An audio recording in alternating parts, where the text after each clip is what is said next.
kyperský viceprezident pro energetiku a plyn Titos Chrifides.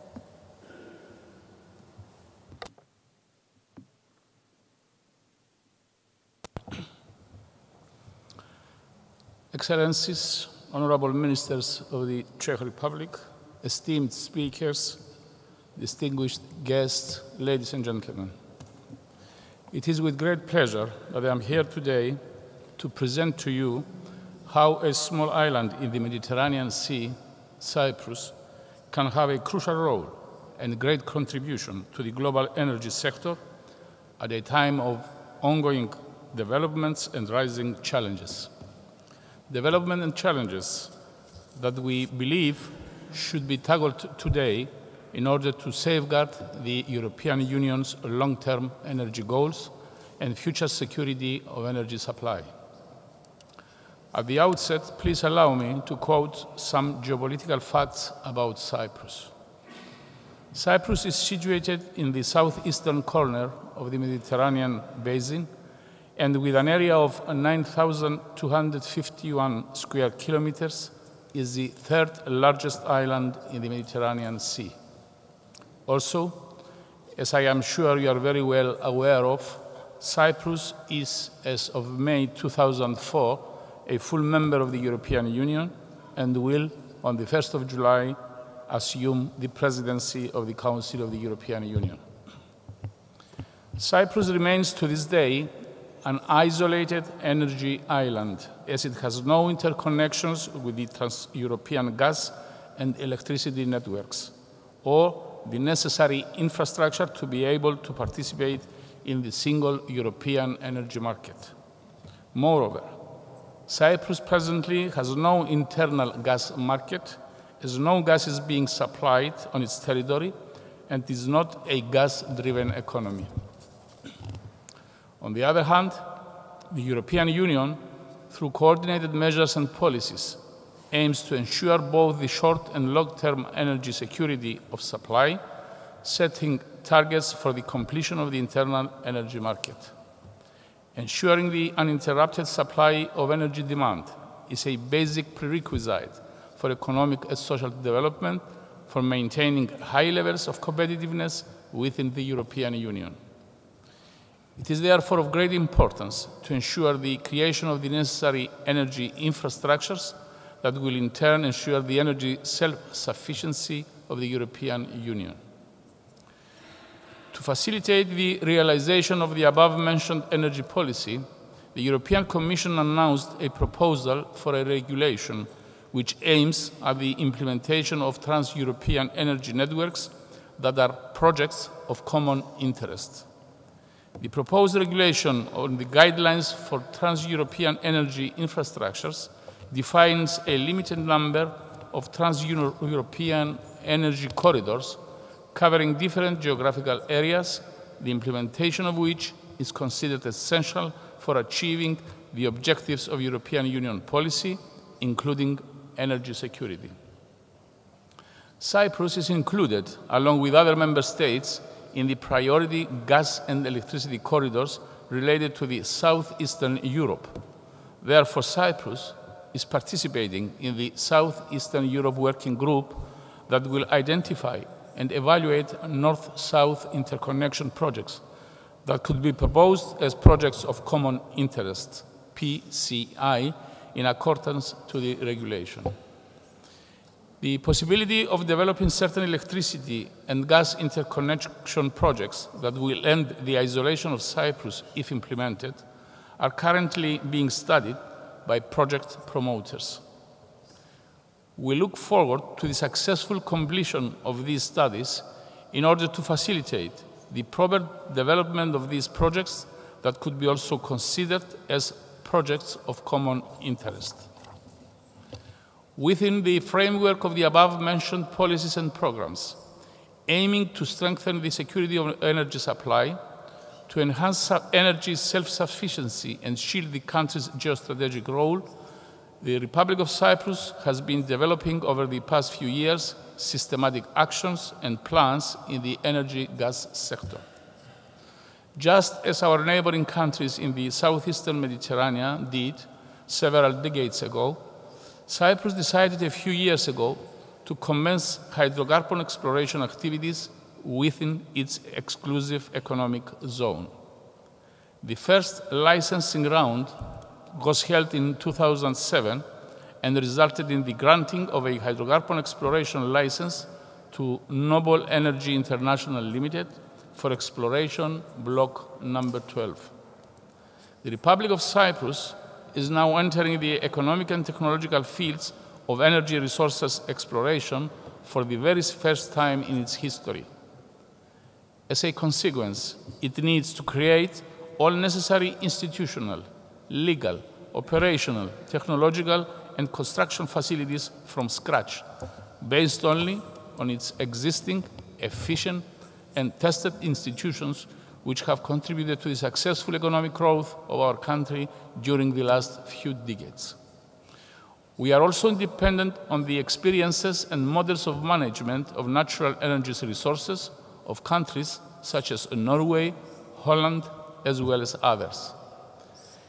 The delimitation of the exclusive economic zone of the Republic of Cyprus by itself, it also encompasses an act of self-fortification and self-reassurance of our non-negotiable sovereign rights.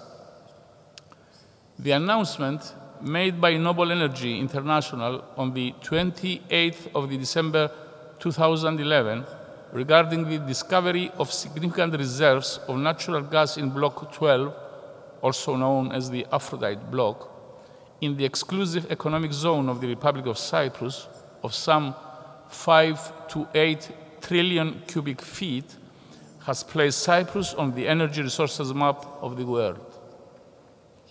Based on this discovery, we have proceeded in opening a second round of licensing from the remaining of the 12 out of 13 available blocks. The deadline for the proclamation of interest regarding this second round of licensing procedure expired on the 11th of May, a date within the 90 days period specified by the relevant directives of the European Union. The interest shown by medium to large enterprises was, by all accounts, beyond our expectations.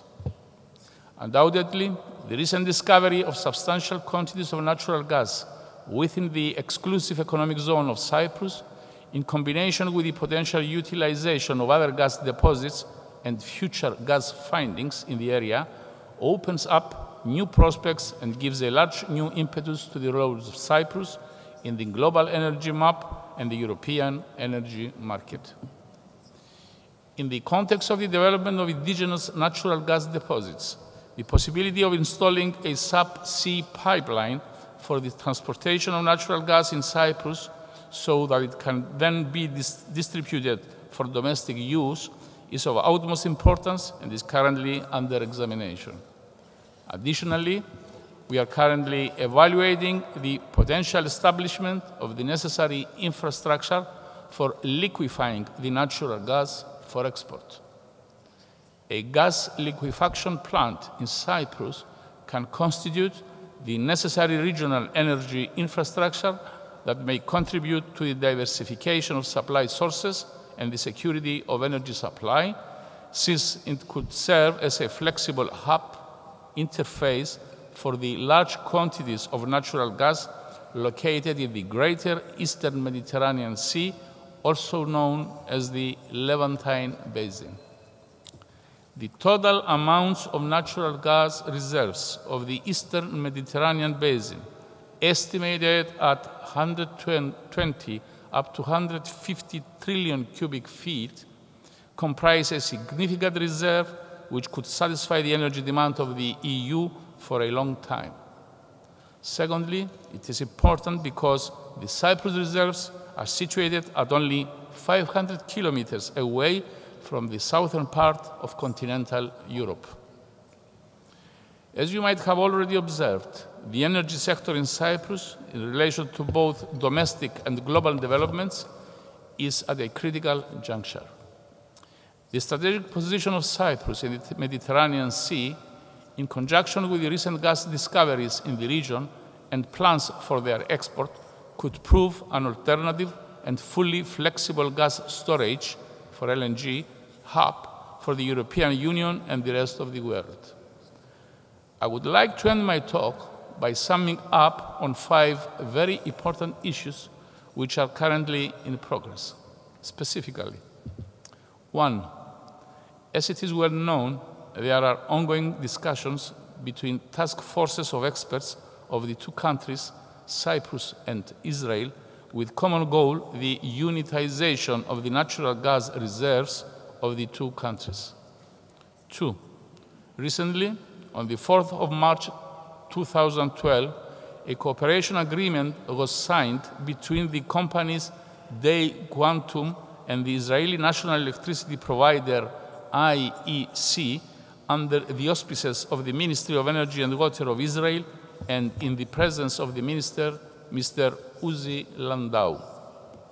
The agreement concerns the drafting of a technological study on the viability of the Euro-Asia Interconnector project, a project which aims at connecting Israel, Cyprus, and Greece with a high-power electrical cable to be used for transferring some 2,000 megawatts of electrical current across these countries. The implementation of such a pioneering project is of enormous technological importance because for the very first time, it will aim to connect the electricity grid of Israel and Cyprus with the grid of continental Europe through depths of 2,000 meters of sea and over a distance of some 1,000 kilometers.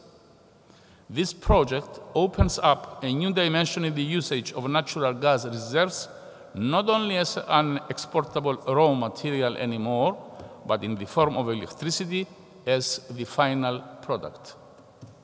3. The construction of a new petroleum storage facility as a hub used purely for exporting purposes has been recently tendered out to a private company. 4. Shortly, with the necessary legal and institutional framework in place, a provisional study will be carried out concerning the financing and building of the LNG plant for exporting purposes. 5.